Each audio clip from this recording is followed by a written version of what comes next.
বিসমিল্লাহির রহমানির রহিম। আজকের অনুষ্ঠানের সম্মানিত সভাপতি, এই মহতী অনুষ্ঠানের প্রধান অতিথি, আমার সামনে উপস্থিত লন্ডন শহরে বসবাসরত সুধীবৃন্দ, সাংবাদিক ভাইরা এবং যুক্তরাজ্যের বিএনপি সহ সকল অঙ্গ সংগঠন ও সহযোগী সংগঠনের উপস্থিত নেতাকর্মী ভাইরা, আসসালামু আলাইকুম। কেমন আছেন সবাই? অবশ্যই আপনারা অবশ্যই ভালো আছেন। আমরা অবশ্যই এখানে যারা আছি তুলনামূলকভাবে অনেক ভালো আছি। বাংলাদেশে যারা আছে, আমাদের দলের নেতাকর্মী, আমাদের আত্মীয় স্বজন যারা আছেন, তাদের থেকে অবশ্যই আমরা নিরাপদে আছি, ভালো আছি। এবং বিশেষ করে আজকে আমাদের প্রধান অতিথির উপস্থিতিতে অবশ্যই বাংলাদেশি জাতীয়তাবাদের আদর্শে যারা বিশ্বাসী, তারা আমরা সকলেই আজকে আনন্দিত এবং ভালো আছি। তবে যেহেতু এখানে আজকে আমরা যারা উপস্থিত আছি, অধিকাংশই আমরা এখানে রাজনীতিবিদ বা রাজনীতির সাথে যুক্ত। কিছু সুধীবৃন্দ উপস্থিত আছেন, সাংবাদিক ভাইয়েরা উপস্থিত আছেন, ওনারা ছাড়া অন্য অধিকাংশ মানুষ আমরা যারা উপস্থিত আছি, যেহেতু রাজনীতির সাথে সম্পৃক্ত আমরা, কাজেই বক্তব্য দেশের মানুষ এবং রাজনীতিকে ঘিরেই হবে আমাদের। উপস্থিত সকল অতিথিবৃন্দ, গণতন্ত্র ও মানবাধিকার বিহীন রাষ্ট্র কখনো কিন্তু দেশ বা জনগণের নিরাপত্তা বা উন্নয়ন দিতে পারে না। এটি কি আপনারা মনে করেন? এটি আমরা সকলেই মনে করি। কিন্তু বাংলাদেশে কিন্তু এখন এক ব্যক্তির লোভের কারণে একটি ভয়াবহ অবস্থার সৃষ্টি হয়েছে। বাংলাদেশে মানুষ, প্রায় সকল শ্রেণীর, সকল স্তরের সমাজের মানুষ বলতে গেলে ঘরের ভেতরেই হোক, ঘরের বাইরেই হোক, এমনকি আমার সামনে সাংবাদিক ভাইরা যে বসে আছেন, ওনারা নিজেরাই সাক্ষী, ওনাদেরই এক সহকর্মী, দুই সহকর্মী বরং একজন নয়, ঘরের ভেতরেও নিরাপদে থাকতে পারেননি। আমরা যদি আজকে রোববার লন্ডন শহরে, বাংলাদেশে সোমবার হয়ে গেছে, আমরা যদি বাংলাদেশের গত দুদিনের পত্রিকা অর্থাৎ শনি এবং রবিবারের পত্রপত্রিকাও যদি দেখি, আমরা কি দেখতে পাই? প্রথমেই যদি হট করে আমরা চোখটি বুলিয়ে যাই সকল পত্রপত্রিকার উপরে, কি দেখতে পাই? শনিবারে আমরা দেখলাম ময়মনসিংহ শহরের একটি জায়গা থেকে, নিশ্চয়ই আপনারা দেখেছেন না নিউজটি? একটি জায়গা থেকে বস্তায় বস্তায় মানুষের কঙ্কাল, মানুষের মৃতদেহ বের হয়েছে। কিরকম একটা অমানবিক একটা দৃশ্য। ছবিটি দেখেছেন আপনারা পত্রপত্রিকায়? নিজের কাছে কি খারাপ লেগেছে? স্বাধীনতা যুদ্ধের পরে মানুষ এরকম কিছু দৃশ্য দেখেছিল বিভিন্ন জায়গায়, রাজাকার বা হানাদার বাহিনী মুক্তিযোদ্ধাদের হোক বা দেশের মানুষকে হত্যা করে এরকমভাবে দিয়েছিল। কিন্তু এখন তো দেশে কোনো যুদ্ধ নেই, মুক্তিযুদ্ধ বলে কোনো যুদ্ধ নেই। আছে, একটি অন্য যুদ্ধ আছে, সে প্রসঙ্গে আসছি আমি। কিন্তু এখনো এই দৃশ্যের অবতারণা আবার দেখছি আমি। শুধু তাই নয়, ছোট্ট যে মানুষটি, যে প্রাণটি এখনো এই পৃথিবীর সূর্য দেখেনি, পৃথিবীর আলো বাতাসে ছোঁয়া পায়নি, গর্ভবতী মায়ের পেটের মধ্যে, সেই ছোট সন্তানটি মায়ের পেটের ভিতরেও নিরাপদ নয়। এইরকমও একটি নিউজ আমাদের দৃষ্টি কেড়েছে। কাড়েনি? এই গতকালকের নিউজ, এটি কয়েক মাসের আগের নিউজও আরেকটি একই ধরনের নিউজ, এবং বলা যায় এগুলি নিত্য নৈমিত্তিক নিউজ। সাংবাদিক ভাইদের কাছে আমার খুব জানতে ইচ্ছা করে, মেঘের অবস্থা কেমন? আপনারা কি খবর নিয়েছেন? আপনাদেরই তো সহকর্মীর সন্তান, নিয়েছেন কি এর মধ্যে কেউ?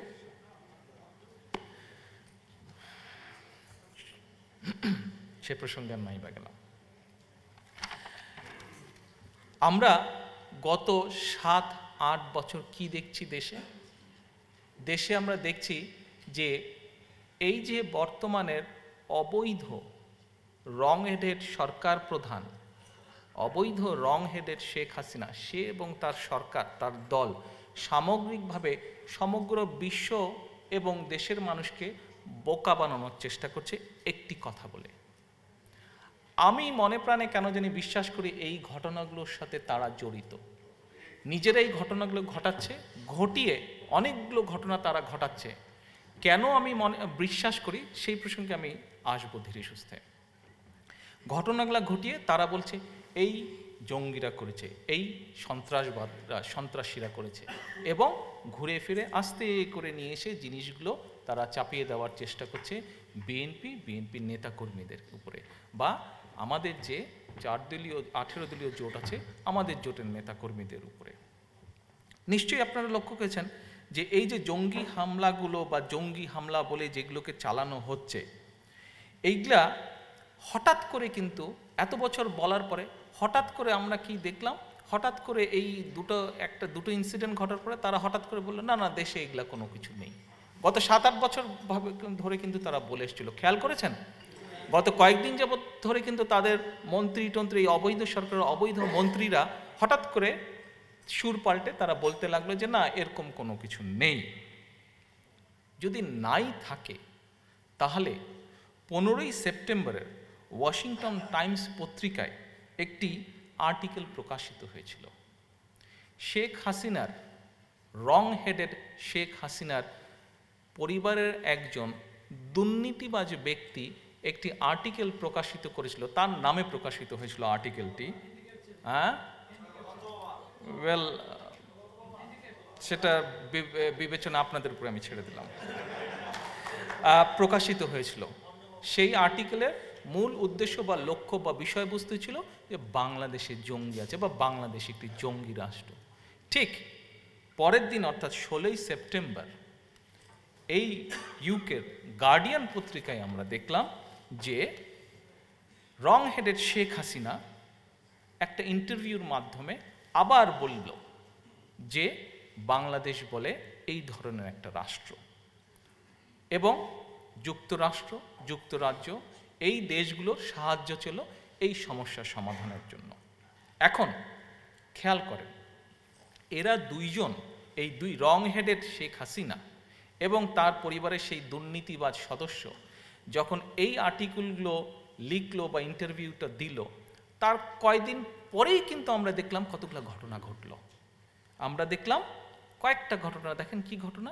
যেমন অস্ট্রেলিয়ান ক্রিকেট টিম, এদের আসার কথা ছিল, এরা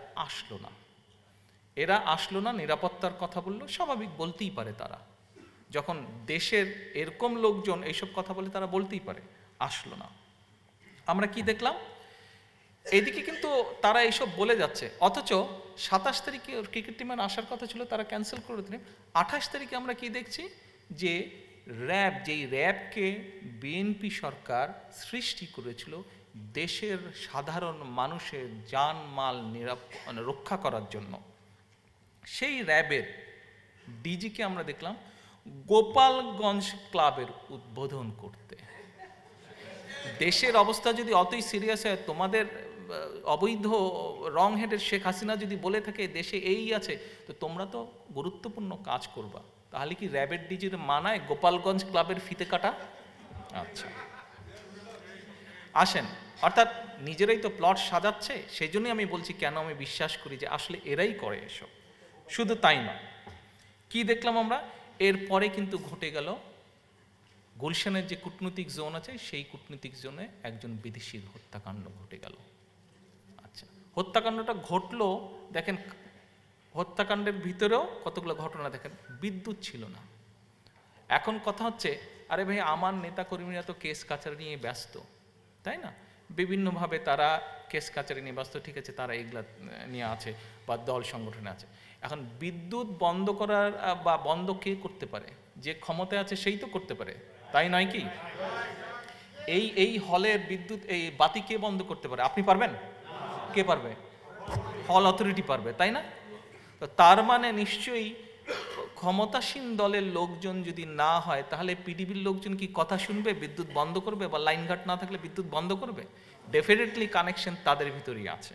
আচ্ছা, শুধু তাই নয়, কয়েকদিন পরে আমরা দেখলাম আবার রংপুরেও একটা ঘটনা ঘটলো। ওই যে ইন্টারভিউ, খেয়াল করে দেখেন, ইন্টারভিউ তারপরে ওই যে আর্টিকেল প্রকাশিত, তারপর থেকে কিন্তু এই ঘটনা ঘটছে। অর্থাৎ তারা বোঝাতে চাচ্ছে বিশ্বকে, কিছু একটা বোঝাতে চাচ্ছে। কেন বোঝাতে চাচ্ছি সে প্রসঙ্গেও আসছি। শুধু তাই নয়, আমরা দেখলাম ঢাকায় 24শে অক্টোবর হোসেনি দালানের ওখানে একটা ঘটনা ঘটে গেল, আরেকটা এরকম ঘটনা ঘটে গেল। এখন আসলে ব্যাপারগুলো হচ্ছে কি, ব্যাপারটা হচ্ছে একটা দল, একটা রাজনৈতিক দল, যেই দলের দেশের জন্য, দেশের মানুষের জন্য, দেশের মানুষের উন্নয়নের জন্য, দেশের উন্নয়নের জন্য যখন কোনো পরিকল্পনা থাকে না, সৎ পরিকল্পনা থাকে না, যারা নিজেরা কখনো গণতন্ত্রে বিশ্বাস করে না, মানুষের ক্ষমতার উপরে যাদের আস্থা নেই, বিশ্বাস নেই, তখনই কিন্তু সেই সরকারটা কি বেছে নেয়? সেই সরকারটা বেছে নেয় সন্ত্রাসবাদ।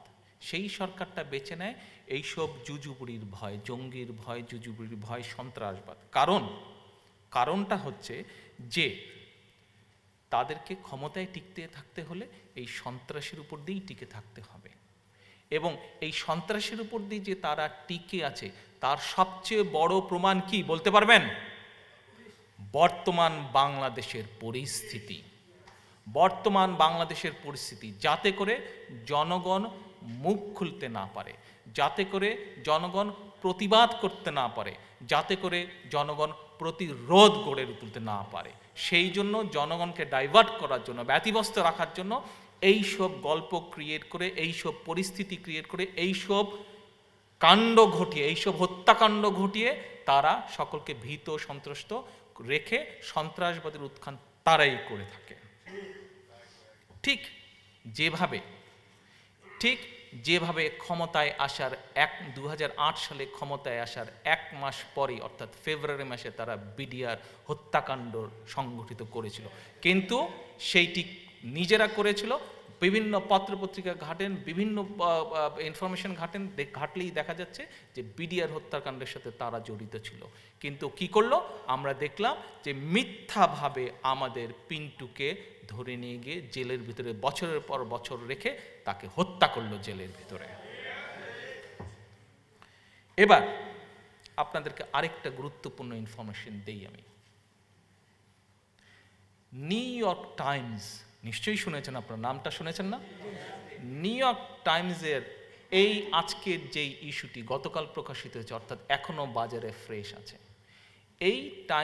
এই নিউ ইয়র্ক টাইমসে একটি প্রতিবেদন প্রকাশিত হয়েছে। প্রতিবেদনে বলা হয়েছে শেখ রং হেডেড শব্দটা তারা লেখেনি, তারা শেখ হাসিনাই লিখেছিল। রং হেডেড এই জন্য আমি বলছি, আপনাদেরকে আগেও বলেছি, এটা কোর্ট থেকে, আদালত থেকে প্রাপ্ত। আদালতের রায় তো আমরা অমান্য করতে পারি না, পারি কি? এটা তো সম্ভব, আদালত অবমাননা হয়ে যাবে, তাই নয় কি? আদালত অবমাননা করা তো সম্ভব না ভাই। এখন এই রিপোর্টে বলা হয়েছে শেখ হাসিনা সেপ্টেম্বর মাসে নিউ ইয়র্ক সফরকালে বিদেশিদের উপরে হামলার ব্যাপারে তার সরকারকে জানানো হয়েছিল।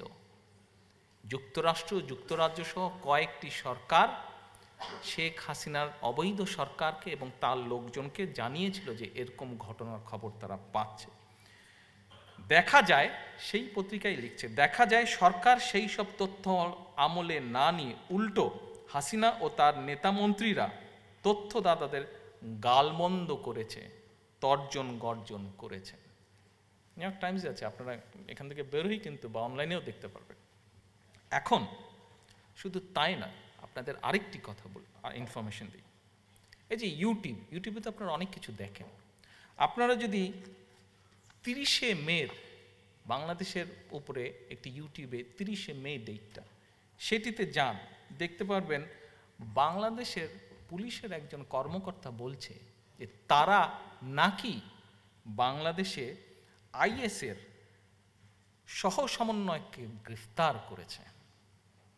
এখন শুধু একজন না, কয়েকজন পুলিশ কর্মকর্তা এই বলেছে। এখন তাদের রং হেডের শেখ হাসিনা এক কথা বলছে, তাদের মন্ত্রীরা এক কথা বলছে যে না, এগুলা কিছু নাই, আবার পুলিশের কর্মকর্তারা এই কথা বলছে। বিষয়টা কি? বিষয়টা কিছুই নয়, বিষয়টা হচ্ছে এই যে যেই দলটিকে নিয়ে আমরা কথা বলছি, যেই দলটির কারণে 1974 সালে প্রায় 12 লক্ষ লোক মারা গিয়েছিল, যেই দলটির কারণে প্রায় 30,000-এর মতন বিরোধী দলীয় কর্মী 1974 সালেই মারা গিয়েছিল, এই দলটি কখনোই দেশের স্বার্থকে উপরে নেয় না, কখনোই দেশের স্বার্থকে প্রায়োরিটি দেয় না। তারা সকল সময় দলীয় স্বার্থের কথা বিবেচনা করে, এবং দলীয় স্বার্থের কথা বিবেচনা করে গত 7-8 বছর ধরে এইসব গল্প তারা তৈরি করেছে, মানুষকে বোকা বানানোর চেষ্টা করেছে, নিজেদের ক্ষমতাকে আঁকড়ে ধরে থাকার চেষ্টা করেছে, বিশ্ববাসীকে বোকা বানানোর কথা চেষ্টা করেছে। কিন্তু বিশ্ব বোকা বনেনি, বাংলাদেশের মানুষকে বোকা বানানো সম্ভব হয়নি। যেই বাংলাদেশকে আমাদের আজকের অনুষ্ঠানের প্রধান অতিথি, উনি যখন দেশ পরিচালনা করেছিলেন, আপনাদের দল যখন বাংলাদেশের শাসন কার্য পরিচালনা করেছে, সেই সময় বাংলাদেশ বিশ্বের বুকে পরিচিত লাভ করেছিল এমার্জিং টাইগার হিসাবে। বেশি দিন আগের কথা না, এখানে আমাদের আজকের অনুষ্ঠানের অন্যতম অতিথি খসরু সাহেব কয়েকটি পরিসংখ্যান দিয়ে গেছেন বিভিন্ন সেক্টর ওয়াইজ, এবং উনি তৎকালীন এবং বর্তমানের সংখ্যাগুলোও পড়ে গেছেন পরিসংখ্যানে। সেই এমার্জিং টাইগার দেশটিকে বর্তমানে পৃথিবীর বিভিন্ন দেশ কী হিসাবে চিনে? একটি আতঙ্কিত জনপদ হিসাবে চিনে, একটি সন্ত্রাসবাদ বা জঙ্গি রাষ্ট্র হিসাবে একটি মানুষের মনের মধ্যে আস্তে আস্তে প্রতিচ্ছায়া তৈরি হচ্ছে। এই দুই বিদেশির হত্যাকাণ্ড সহ আরও ঘটনার প্রেক্ষাপটে কি হয়েছে, বাংলাদেশে যেই এক্সপোর্টের কথা খসরু সাহেব একটু আগে বলেছেন, যে এই যে 82% গার্মেন্টস সেক্টর যে অবদান রাখত, সেটি ফল করেছে, সেটি প্রায় হুমকির সম্মুখীন। বিজিএমএর সাথে বায়ার্স ফোরাম নামে একটা ফোরাম আছে, যারা অর্ডার প্লেস করে, এদের বৈঠক ক্যান্সেল হয়ে গেছে। এদের মিটিং ছিল বাংলাদেশে, হাসিনা এবং তার পরিবারের বেকুবির কারণে এই মিটিং ক্যান্সেল হয়ে গেছে, যার ফলে ক্ষতিগ্রস্ত হচ্ছে দেশ, দেশের মানুষ, দেশের শ্রমিকরা, দেশের শিল্প ক্ষতিগ্রস্ত হচ্ছে। হ্যাঁ, তারা যে কি চাচ্ছে একমাত্র আল্লাহ মালিক জানে। বিশ্ব বিখ্যাত প্রতিষ্ঠান H&M আমরা এখানে প্রায় দেখতে পাই, গ্যাপ, টেস্কো, সিলিও, বিভিন্ন কোম্পানির প্রতিনিধিরা বাংলাদেশে যাওয়ার কথা ছিল, কিন্তু এসব কারণে তারা তাদের সফর ক্যান্সেল করে দিয়েছে। ফলে কি হয়েছে? ফলে আমরা দেখতে পাচ্ছি তাদের এই অর্ডারগুলো ডাইভার্ট হয়ে অন্য অন্য দেশে চলে যাচ্ছে, বঞ্চিত হয়েছে বাংলাদেশের মানুষ। শুধু তাই নয়, আমরা হঠাৎ করে নতুন আবার স্লোগান একটা শুনতে পাচ্ছি। কি সেই স্লোগান? যে গণতন্ত্র নয়, গণতন্ত্রকে তো হত্যা করেইছে, এখন অন্য বিষয়কে হত্যা করার জন্য আস্তে আস্তে আবার এরা এগোনোর চেষ্টা করছে। ইদানিং একটা নতুন স্লোগান শোনা যায়, গণতন্ত্র নয়, এখন উন্নয়ন করতে হবে। উন্নয়নের কিছু নমুনা খসরু সাহেব আপনাদের সামনে দিয়েছেন। খসরু সাহেবের সাথে যোগ করে আমিও সংক্ষেপে একটু উন্নয়ন দিতে চাই। তবে আমি যেই উন্নয়নটা বলবো, এটা কিন্তু দেশের মানুষের উন্নয়নের কথা বলবো না আপনাদেরকে। আমি যে উন্নয়নের কথা বলবো, এটা আপনাদেরকে দেশের উন্নয়নের কথা বলবো না। আমি আপনাদেরকে উন্নয়নের কিচ্ছা শোনাবো রংহেডেড শেখ হাসিনা, তার পরিবার এবং তার দলের যে দুর্নীতিবাজ নেতাকর্মীরা আছে, সেটার কিছু নমুনা আপনাদের কাছে দিব। এদের এই রংহেডেড শেখ হাসিনার দুর্নীতির সবচেয়ে বড় সাক্ষী, ওয়ান অফ দি সবচেয়ে বড় সাক্ষী কে জানেন? খুব বেশি দূরে না আমাদের থেকে, সুইস ব্যাংক 2014 সালে ব্যাংক ইন সুইজারল্যান্ড অর্থাৎ সুইস ব্যাংকে প্রকাশিত প্রতিবেদনে বলা হয়, 2014 সাল শেষে সুইজারল্যান্ডের বিভিন্ন ব্যাংকে বাংলাদেশি ব্যক্তি ও প্রতিষ্ঠানের 50 কোটি 60 লক্ষ সুইস ফ্রাঙ্ক, যা বাংলাদেশি মুদ্রায় পরিমাণ হচ্ছে 43,000 কোটি টাকা জমা হয়েছে 2014 সালে। 43,000 কোটি টাকা। এ তো গেল অনলি সুইস ব্যাংক, আরও যে কত ব্যাংক কোথায় আল্লাহ মালুম। এটা তো অফিসিয়াল, দিস ইজ অফিসিয়াল। ইনশাল্লাহ কয়দিনের মধ্যে বিদায় হবে এরা, তারপরে আরো অফিসিয়াল অনেক তথ্য আপনাদের সামনে নয়, শুধু সমগ্র দেশবাসীর সামনে আসবে, সমগ্র দেশবাসীর সামনে আসবে। 2013 সালে এই 43,000-এর, দেখেন আমি রিভার্স যাচ্ছি, কিন্তু আপনারা আমারটা শেষ হলে আগাবেন, তাহলে বুঝবেন বছর বছর তাদের উন্নয়ন কিরকম হচ্ছে, তাদের উন্নয়নটা কি পরিমাণে হচ্ছে বুঝতে পারবেন। সাংবাদিক ভাইয়েরা এখানে 2-1 জন আছেন, নোট করতে চাইবেন না হয়তো, অনুরোধ করব নোট করেন। 2013 সালে এর পরিমাণ ছিল 31,000, 31 থেকে এক বছরের ব্যবধানে 43 গিয়েছিল। আচ্ছা আসেন 13-র আগে 12-তে কত ছিল?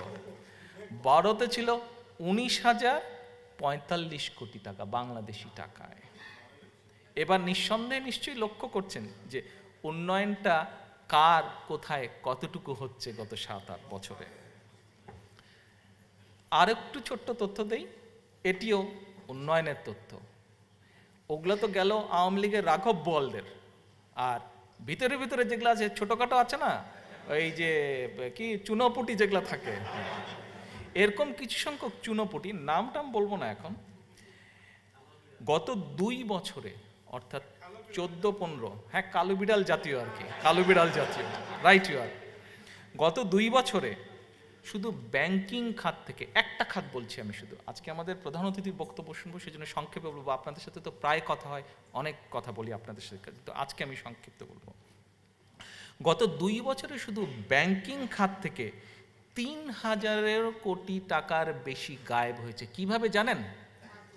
নো, এই যে বললেন কালো বিড়ালরা, এই কালো ধূসর বিড়ালরা, এরা তো ওদের লোক, ব্যাংকে গিয়ে বলছে আমার শিল্প বন্ধ হয়ে গেছে, মন্দ ঋণ, এটা ব্যাড লোন, কাজেই এই টাকাগুলোকে রাইট অফ করে দিতে হবে। রাইট অফ করার নামে জনগণের টাকা, জনগণের অর্থ, পাবলিক মানি যাকে বলে, 3,000 কোটি বেশি টাকা গায়েব হয়ে গিয়েছে। 2016 সালের বিশ্ব ব্যাংক, ওয়ার্ল্ড ব্যাংকের, যেই ওয়ার্ল্ড ব্যাংকে কয়েকদিন আগে দেখলাম অবৈধ সরকারের এক অবৈধ মন্ত্রী বলল কি কানে ধরে উঠাতে বসাতে হবে, তো সেই বিশ্ব ব্যাংকের একটি প্রতিষ্ঠান আছে আইএফসি, যারা বিভিন্ন দেশের ব্যবসা বাণিজ্য, যে উন্নয়ন করছে, বিভিন্ন দেশের ব্যবসা বাণিজ্যের কী অবস্থা সেটি তারা পরীক্ষা নিরীক্ষা করে, এবং তাদের সেই পরিসংখ্যানে বলা হয়েছে যে 2016 সালে, 2016 সালে ডুইং বিজনেস, এইটার অ্যানালাইসিসে বলা হয়েছে বাংলাদেশ ব্যবসা বাণিজ্যের পরিবেশ, এবং 2015 সালে প্রতিবেদনে বলা হয়েছে বাংলাদেশ ব্যবসা বাণিজ্যের পরিবেশ ও সক্ষমতায় সূচকে কয়েক ধাপ আরও পিছিয়ে গেছে। এটি হচ্ছে অবৈধ সরকারের অন্যতম উন্নয়ন, পিছিয়ে গেছে। আচ্ছা, উপস্থিত নেতৃবৃন্দ, উপস্থিত সুধীবৃন্দ, আপনারা কিন্তু কয়েকবার রাষ্ট্র পরিচালনা করেছেন, দেশ পরিচালনা করেছেন, সরকার গঠন করেছেন। আমাদের সকলেরই মনে আছে 2001 সালে যখন আপনারা তৃতীয়বারের মতন সরকার গঠন করলেন, যখন আমরা দেখলাম দেশনেত্রী বেগম খালেদা জিয়া তৃতীয়বারের মতন দেশ পরিচালনার দায়িত্ব পেলেন, তখন এই রং হেডের শেখ হাসিনা বলেছিল বিএনপিকে একদিনের জন্য শান্তিতে থাকতে দেবে না। মনে পড়ে আপনাদের? ভেরি ফেমাস ডায়লগ এটা, একদিনের জন্য শান্তিতে থাকতে দিবে না। এবং তখন আমরা কি দেখলাম? তখন আমরা দেখলাম যে অস্থিতিশীল করার জন্য 2005 সালে এই রং হেডেড শেখ হাসিনার অবৈধ সরকারের একজন অবৈধ প্রতিমন্ত্রী আছে, তার নাম জানেন? সেই অবৈধ প্রতিমন্ত্রী মির্জা আজম। কে বললেন? Very intelligent you are, thank you so much. Mirza Azam, Mirza আজমের আপন ভগ্নিপতি, বলেন তো ভাই নামটা কি হতে পারে? আপনারা তো সবই জানেন, আর বলবোটা কি? ইয়াস, আব্দুর রহমান। এই আব্দুর রহমানকে দিয়ে সারা দেশে আওয়ামী লীগ সন্ত্রাসী বা জঙ্গি কর্মকাণ্ড করেছিল। এই ব্যাপারে এই যে আমি একটু আগে বলেছিলাম না, এইসব ঘটনা তারাই ঘটায়, এই সে এবং তার পরিবারের এক দুর্নীতি বা সদস্য, এই যে ইন্টারভিউ দিয়ে এরাই এইসব কিন্তু করে। একটা উদাহরণ আজকে দিলাম, আজকে প্রধান অতিথি আছেন, আজকে না আরেকদিন আরেকটি অনুষ্ঠানে এরা যে কিভাবে এই সন্ত্রাস বা জঙ্গিবাদের সাথে সম্পর্কিত দলগতভাবে এই দলটি যারা এখন বাংলাদেশের মানুষের উপরে সাওয়ার হয়ে আছে, এইটি আপনাদেরকে ইন ডিটেইলড আমি বলবো। কিন্তু সেদিন কিন্তু যখন তারা এই জঙ্গিবাদের ঘটনা ঘটালো, সমগ্র বাংলাদেশে এই সন্ত্রাসবাদের ঘটনা ঘটালো, বিএনপি সেদিন ক্ষমতায়, এবং বিএনপি কিন্তু সেদিন ব্লেম গেমে যায়নি। কারণ বিএনপি সত্যিকারভাবে বিশ্বাস করে সন্ত্রাসবাদকে দমন করতে হবে, জঙ্গিবাদ বলে যদি কিছু থেকে দমন করতে হবে সত্যিকারভাবে, কারণ দেশের স্বার্থে, কারণ মানুষের স্বার্থে। এবং সেই জন্যই আপনারা দেখেছেন আমাদের সরকার তাদেরকে ধরেছিল, তাদেরকে দেশের আইন অনুযায়ী বিচার করেছিল এবং তাদেরকে প্রাপ্য শাস্তি দেওয়া হয়েছিল। আজকে আমরা এই যে রং হেডেড হাসিনা বা তার অবৈধ সরকার, কয়দিন পর পর দেখবেন, আপনারা খেয়াল করে দেখবেন পত্রিকা কয়দিন পর পর কিছু কিছু ছেলেপেলেকে নিয়ে যায়, লোকজনকে নিয়ে যায়, ছবি উঠায় বলে এই পেয়েছি ওই পেয়েছি অনেক কিছু পেয়েছি, কিন্তু আর কোনো খবর পাওয়া যায় না এই লোকগুলার আর কোনো খবর নাই। কিন্তু তো ওরা কি ভাবে ওরা একাই চালাক? শেরের উপরেই কি ভাই শোয়াশের নাই? এখন বিষয় হচ্ছে আজকে 7 বছর হয়ে গেছে অগণতান্ত্রিক শাসনে দেশ এবং দেশের জনগণ বর্তমানে ভয়াবহ বিপদে। দেশের আকাশে কালো মেঘ জমেছে। এই মেঘ কিন্তু একসময় ঝড়ে পরিণত হবে, কিন্তু ঝড় যদি আসে তখন কিন্তু সব কিছু ভেঙে তছনছ খান করে দিবে। আমরা সকলে আমাদের দেশকে ভালোবাসি, আমরা সকলে আমাদের দেশের মানুষকে ভালোবাসি। আমরা কি চাবো যে আমাদের দেশটি লণ্ডভণ্ড হয়ে যাক, আমাদের মানুষগুলো কষ্ট পাক? আমরা কেউ চাই না, কোনোদিন চাবো না। সেই জন্য আজকে আপনাদের কাছে এই অনুষ্ঠানের মাধ্যমে, আপনাদের কাছে এবং আপনাদের মাধ্যমে, এবং আমার সাংবাদিক ভাইয়েরা আছেন আপনাদের মাধ্যমে সমগ্র দেশের মানুষকে আমি আহ্বান জানাবো যে এটি এখন আর বসে থাকার সময় নাই। এটি প্রমাণ হয়েছে দেশ এখন হিন্দু কিংবা মুসলমান, ধনী কিংবা গরিব, নারী কিংবা পুরুষ কারো জন্যই নিরাপদ নয়। রং হেডেড শেখ হাসিনার দুঃশাসন এবং লোভে দেশ এখন একটা আতঙ্কিত জনপদে পরিণত হয়েছে। তাই এখন দলের স্বার্থ নয়, বরং দেশের স্বার্থ, প্রতিহিংসা নয় বরং সহযোগিতা, বিভক্তি নয় বরং ঐক্য ও সংহতি এখনই সময়ের দাবি। এই জন্য প্রয়োজন জাতীয় ঐক্য। আর এই ঐক্যের ভিত্তি হবে গণতন্ত্র, মানবাধিকার, সুশাসন, সামাজিক ন্যায় বিচার, সন্ত্রাসবাদ, জঙ্গিবাদ ও দুর্নীতিমুক্ত বাংলাদেশ, যার প্রত্যেকটির অভাব বর্তমানে বাংলাদেশে পরিলক্ষিত।